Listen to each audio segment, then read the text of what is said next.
Hello and welcome to session number 17 of English Communication. In this, we are going to cover structure of business letter, types of letters, job application, covering letters. So first of all, we'll discuss about letter writing. Actually, effective writing is an art. Effective writing एक art है. So you should decide the structure of the letter according to the context or intention of writing the letter. तो आपको ये पहले ही decide करना पड़ेगा कि आपको कौन से टाइप की लेटर लिखना है, उसके अकॉर्डिंगली ही आप उसे स्ट्रक्चर करेंगे. आप उसमें क्या लिखने वाले हैं, आपका कॉन्टेक्स्ट क्या है, इंटेंशंस क्या है लेटर लिखने का, उसके अकॉर्डिंगली आपको डिसाइड करने के बाद ही आप उसे स्ट्रक्चर कर सकते हैं. So first of all we'll talk about formal letters. Formal letters क्या होते हैं? फॉर्मल लेटर्स को हम बिजनेस लेटर्स भी बोलते हैं क्योंकि ये हम फॉर्मल तरीके से लिखते हैं.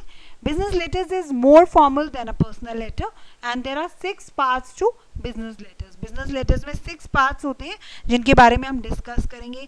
आप जब भी किसी ऑर्गेनाइजेशन में या वर्क प्लेस में काम करते हैं, वहाँ से आप अपने कस्टमर, क्लाइंट्स, आउटसाइड के जो भी आपके share holders, shake holders, stake holders, किसी को भी लेटर्स भेजते हैं, आपस में क्लाइंट्स में भेजते हैं, किसी को भी भेजते हैं, तो all these letters are considered as business letters. So first of all, we'll talk about the structure of business letters, जिसमें सबसे पहले आता है heading. Heading की बात करें तो this contains the return address, usually 2 or 3 lines with the date on the last line and the phone number, fax number, email address or something similar. तो जिस भी कंपनी से, ऑर्गेनाइजेशन से लेटर जाना है, वो अपना नाम लिखेंगे, उसका phone number, fax number, email address या उससे कोई भी रिलेटेड डिटेल्स, टेलीग्राफिक डिटेल्स जो भी हैं वो आप मेंशन कर सकते हैं. Next is the inside address. Inside address मतलब जिसे आप भेजने वाले हैं, this is the address you are sending your letter to. Make it as complete as possible, क्योंकि जिसे भेजना है उसका एड्रेस पूरा नहीं होगा तो शायद उसे वो लेटर मिल ही नहीं पाएगा. Include titles and names if you know them. Next is the greeting. जब आपने एक बार उनको कर दिया एड्रेस, इनसाइड एड्रेस करने के बाद आप उन्हें ग्रीट करेंगे. This is also called salutation. The greeting in business letters is always formal. आप यहाँ पे हाय हेलो नहीं कर सकते हैं क्योंकि this is more of a formal letter जहाँ पे आपको थोड़ा प्रोफेशनल टोन कैरी करना पड़ेगा. The greeting in business letter always ends in a colon like this, dear manager या डियर मिस्टर मोर. अगर आपको नाम पता है तो आप नाम मेंशन कर सकते हैं, नहीं तो आप डियर एचआर मैनेजर या डियर जो भी है उनका पर्टिकुलर डेजिग्नेशन वो मेंशन कर सकते हैं. बॉडी की बात करें तो body is written as text. जो भी आप उसमें लिखना चाहते हैं, जिसके लिए भी, जिस पर्पस के लिए आप लेटर लिख रहे हैं, वो सब आप मेंशन करेंगे. Business letter is never hand written, क्योंकि मैंने जैसे आपको बताया इसका टोन हमें थोड़ा प्रोफेशनल रखना पड़ेगा, तभी हम कभी भी इसे हैंड रिटन नहीं भेजते हैं. Letter style you choose, it depends on the letter style you choose. Paragraphs may be indented and you can skip a line between the greeting and the body. Greeting के बाद आप एक line छोड़कर आगे body का format carry कर सकते हैं, but it should not be hand written because आपको थोड़ा सा प्रोफेशनल वे में, more of a formal one, आपको वो कैरी करना पड़ेगा style. Then after this, after the body, जो भी आपने टेक्स्ट मेंशन कर लिया, उसके बाद आप complimentary close. This short polite closing ends with a comma. Comma डालते हैं आप, सिंसियरली योर्स, फेथफुली योर्स, इस टाइप के कुछ कॉम्प्लीमेंट्री क्लोज आप डाल सकते हैं. देन सिग्नेचर लाइन, 2 लाइन छोड़ने के बाद कॉम्प्लीमेंट्री क्लोज के, then you type out the name to be signed. जिसका भी नाम से वो लेटर जाएगा उसका नाम लिखेंगे. एंड सिग्नेचर लाइन में include a second line for the title. उसके बाद आप सिग्नेचर लाइन, सिग्नेचर करने के बाद आप अपना सिग्नेचर, अपना नाम लिखने के बाद सेकेंड लाइन में आप टाइटल भी दे सकते हैं कि आपका डेजिग्नेशन क्या है, मे बी योर मैनेजर या एग्जीक्यूटिव या जो भी है आप अपनी कंपनी में. Then you can mention the designation also. For example like this, Mrs V Godbole, vice principal. कुछ स्ट्रक्चर की हम और डिटेल में बात करें तो हेडिंग का, जैसे मैंने आपको बताया, जो ऊपर हमारा एड्रेस रहेगा ऑर्गेनाइजेशन का, उसमें आप name and address of organisation, telephone numbers, telegraphic details डाल सकते हैं.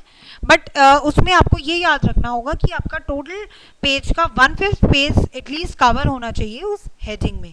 उसके बाद आप 2 लाइन स्पेस छोड़ने के बाद डेट डाल सकते हैं. लेफ्ट हैंड मार्जिन पे आप डेट डालकर 2 लाइन स्पेस छोड़कर after the last line of the heading, इस तरीके से कुछ फॉर्मेट रहते हैं डेट डालने के भी, जो आपको यही फॉर्मेट फॉलो करने होते हैं, rest formats are not allowed. तो इस तरीके से आपको 3 फॉर्मेट्स जो दिए जा रहे हैं, 2 मार्च 2007, मार्च 2 2007 और मार्च 2 2007, इस तरीके का फॉर्मेट आप कैरी कर सकते हैं। नेक्स्ट इज इनसाइड एड्रेस, जो मैंने आपको बताया कि जिसे हम लेटर लिख रहे हैं उसका एड्रेस आएगा, but you should remember that 2 line space after the date, 2 line छोड़ने के बाद ही डेट के आप इनसाइड एड्रेस डालिए। देन सैल्यूटेशन की, जैसे मैंने आपको बताया, सैल्यूटेशन इज ग्रीटिंग, जिसमें अगर आप नाम जानते हैं तो डियर मिस्टर सोहन, नहीं जानते तो डियर सर मैम करके आप उन्हें ग्रीट कर सकते हैं। और सेल्स लेटर या सर्कुलर है तो डियर कस्टमर भी लिख सकते हैं, but remember to leave 2 line spaces after the last line of the address.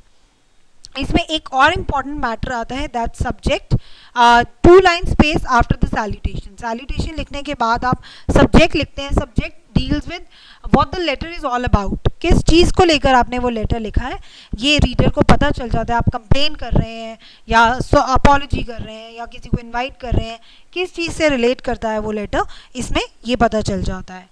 Reference, 2 line space after the salutation, salutation के बाद 2 लाइन छोड़ने के बाद आप रेफरेंस दे सकते हैं। रेफरेंस मीन्स पिछला जो आपका लेटर था उसका कुछ नंबर रहा होगा, या पर्टिकुलरली आपने कोई प्रोडक्ट बाय किया होगा उसका नंबर रहा होगा, तो उनको रेफर करने के लिए इससे आपको हेल्प मिल जाएगी। जो पढ़ने वाला है आपका लेटर, जो रीडर है, उसे ट्रेस करने में हेल्प मिल जाएगी कि कौन से लेटर के साथ ये रिलेट करती है। Helps to trace the letter at later date. Now little bit about informal letters. Informal letters को हम इन पर्सनल लेटर्स भी बोलते हैं। पर्सनल लेटर्स की बात करें तो पर्सनल लेटर्स में हम इतना फॉर्मल टोन कैरी नहीं करते हैं, ना ही प्रोफेशनल टोन कैरी करते हैं। इसमें हम बहुत हाय हेलो जैसी चीज़ें, ग्रीटिंग्स भी यूज़ कर सकते हैं, और ज़्यादा ऐसा भी नहीं रहेगा कि हमें बहुत शॉर्ट रखनी है, अप टू द पॉइंट। हम अपनी मन मुताबिक, क्योंकि हम अपने फ्रेंड्स या अपने रिलेटिव्स को भेज रहे हैं, तो इसमें ज़्यादा फॉर्मेलिटीज़ की ज़रूरत नहीं पड़ती है। ये कुछ एग्जाम्पल मैं आपको दिखा रही हूँ, जिसमें आप देख सकते हैं, apology to customer for billing error charge too much, customer has not noticed. इसमें ये एक फॉर्मल लेटर है जो आप देख सकते हैं। फॉर्मल लेटर में पहले आपने अपना एड्रेस दिया, फॉर्मल क्योंकि ऑर्गेनाइजेशन की तरफ से आप भेज रहे हैं, जिसमें आप अपने कस्टमर से माफ़ी मांग रहे हैं। अपॉलॉजी लेटर है ये, जिसमें आप अपने कस्टमर से माफ़ी मांग रहे हैं क्योंकि शायद आपने कुछ बिलिंग में प्रॉब्लम कर दी है या कुछ एरर आ गया है, जिस वजह से पहले आप अपना एड्रेस देंगे, then you leave the line, then date, then you leave the line, then your inside address जिसको आप भेजने वाले हैं, then leave the line subject, then dear, जो भी आप जिसको भेजेंगे। Since we value our business greatly, I have been expecting our invoices to ensure that we have made no errors. You should be polite in your apology letters, क्योंकि आप माफ़ी मांग रहे हैं तो थोड़ा सा पोलाइट टोन कैरी करें और थोड़ा सा डिप्लोमेटिक लैंग्वेज, एंड एक्सेप्ट करें अपनी mistake, that you have done a mistake, you have done blunder. So आपने उनके लिए प्रॉब्लम क्रिएट करी है, तो वहाँ आपको माफ़ी मांगनी चाहिए, और इनफैक्ट हो सके तो उनको कॉम्पनसेशन भी देना चाहिए for that wrong thing you have done, for that जो भी आपसे गलती हुई है उसके लिए आप उनसे माफ़ी मांगने के साथ साथ कंपनसेशन हो सके तो प्रोवाइड कर सकते हैं। Like, let me assure that I will personally inspect our invoices to you in the future to ensure that there will be no further errors. उनको आप प्रॉमिस कर रहे हैं या एक उनको अश्योरेंस दे रहे हैं कि आगे से कोई भी इस तरह की गलती नहीं होगी, और उनको कह रहे हैं feel free to contact me at this address if there are any other issues you wish me to address. Okay, then sincerely yours, कुछ भी आप लिख सकते हैं, then your name. Then a little bit about personal letters. Informal letters के बारे में, personal letters को हम फ्रेंडली लेटर्स भी बोलते हैं, और इसमें 5 पार्ट्स रहेंगे। First is heading. हेडिंग में वही एड्रेस आएगा line by line, with the last line being the date. Last line में आप डेट डालेंगे, बट हेडिंग के बाद आप एक लाइन स्किप करेंगे। उसके बाद आप ग्रीटिंग डालेंगे, डियर, क्योंकि इसमें आप थोड़ा सा फॉर्मल टोन कैरी नहीं करेंगे, तो हेलो या डियर मिस्टर विकिंस, हाय जो, डियर अंकल जिम, कुछ भी इस तरीके के, क्योंकि आप यहाँ पे अपने रिलेशनशिप में या अपने फ्रेंड्स में बात कर रहे हैं, तो द ग्रीटिंग में be formal beginning with the word dear और using the person's given name और रिलेशनशिप, और it may be informal like hi और हेलो।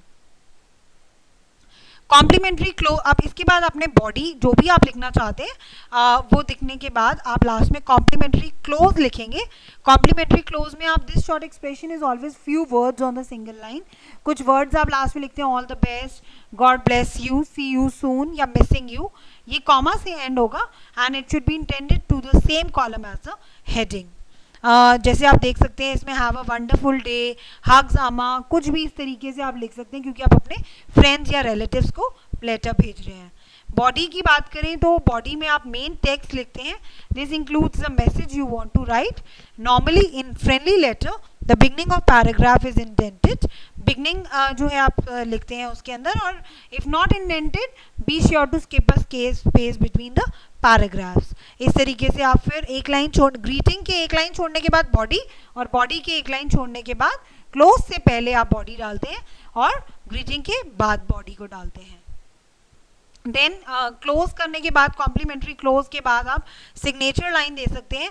टाइप और प्रिंट योर नेम, अपना नाम वगैरह लिखने के बाद hand written signature goes above this line and below the close. Close जो लिखा आपने कॉम्प्लीमेंट्री क्लोज का, उसके नीचे सिग्नेचर और उसके नीचे आपका नाम होगा. Signature line and the hand written signature are indented to same column as the close and signature should be written in black और ब्लू इंक. ब्लैक या ब्लू इंक में आप सिग्नेचर कर सकते हैं. पोस्टस्क्रिप्ट की बात करें तो बाद में अगर आप कुछ ऐसा देना चाहते हैं, if your letter contains a postscript begin it with PS, PS डालकर आप end it with your initials, अपने इनिशियल्स डालकर आप उसमें पीएस डाल सकते हैं. Skip a line after the signature line to begin the postscript like this. PS don't forget to get the papers. अगर पर्टिकुलरली उनको कुछ आप मैसेज देना चाहते हैं तो लास्ट में पोस्टस्क्रिप्ट करके आप ये चीज़ दे सकते हैं कि प्लीज़ गेट माई बैग, क्योंकि आप इनफॉर्मल है ये, तो उनको इस तरीके की चीज़ें आप लास्ट में याद दिलाने के लिए कि मेरा बैग लेते आना या don't forget to get the papers आप लिख सकते हैं. ये कुछ एग्जाम्पल मैं आपको प्रोवाइड कर रही हूँ ताकि आप समझ सकें एग्जैक्टली फॉर्मेट क्या रहता है. पहले तो आपका अपना address, then leaving a line date, then leave the line dear, और फिर इसके बाद आप अपना लेटर शुरू कर सकते हैं डियर या हाई वगैरह कुछ भी लिखकर. Then congratulations on graduating from the, कोई भी जो प्रोग्राम है, आई नो इसमें आप कॉन्ग्रेचुलेटिंग कर रहे हैं, कॉन्ग्रेचुलेशंस दे रहे हैं अपने फ्रेंड को और उनको आप विश कर रहे हैं, ब्लेस कर रहे हैं कि आगे भी इस तरीके का अचीवमेंट आपको मिलता रहे.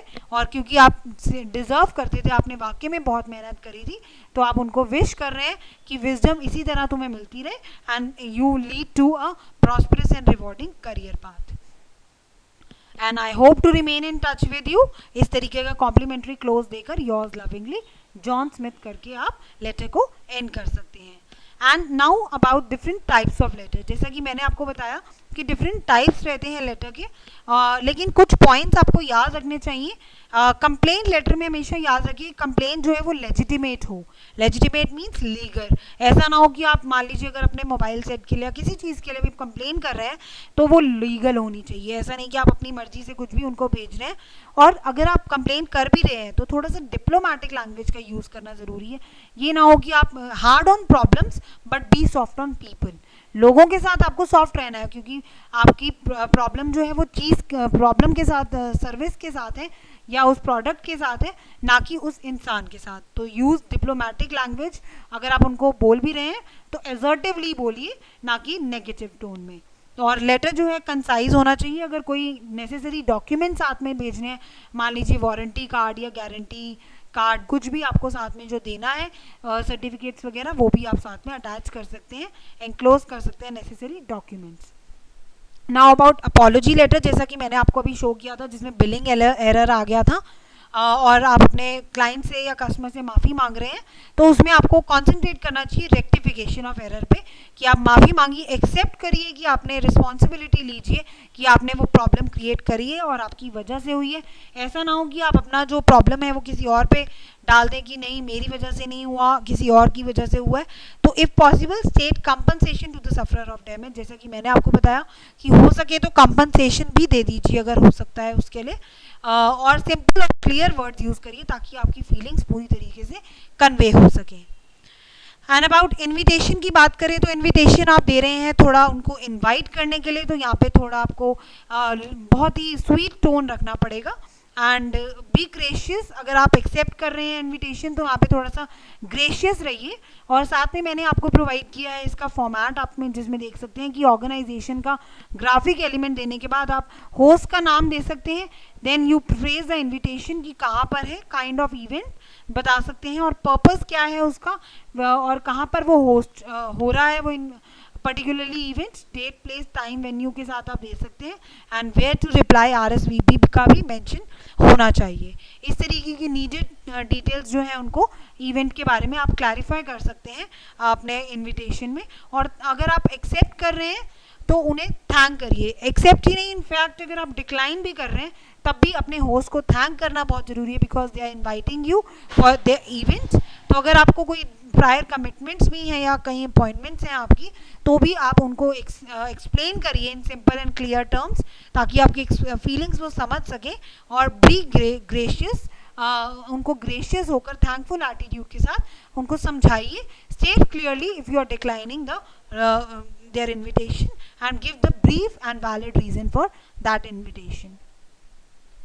Now one more example for you, ये invitation है एसोसिएशन या क्लब ज्वाइन करने का, जिसमें आप देख सकते हैं कि एसोसिएशन ऑफ फाइनेंशियल आपका अपना address, then leave the line date, then leave the line company's name, जिसे इनसाइड एड्रेस आप बोल सकते हैं जहाँ पर आप भेज रहे हैं वो, देन सब्जेक्ट, देन डियर करके आप उनको जिनको भी आप भेज रहे हैं उनका नाम लिख सकते हैं।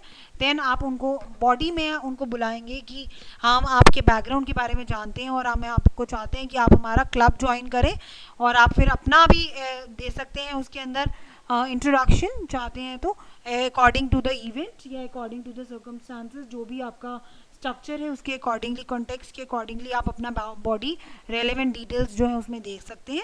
एंड लास्ट में आप उनको बोल सकते हैं feel free to call me, ताकि वो रिप्लाई कर सकें आपको। If you have any questions I can answer, and thank you for your time.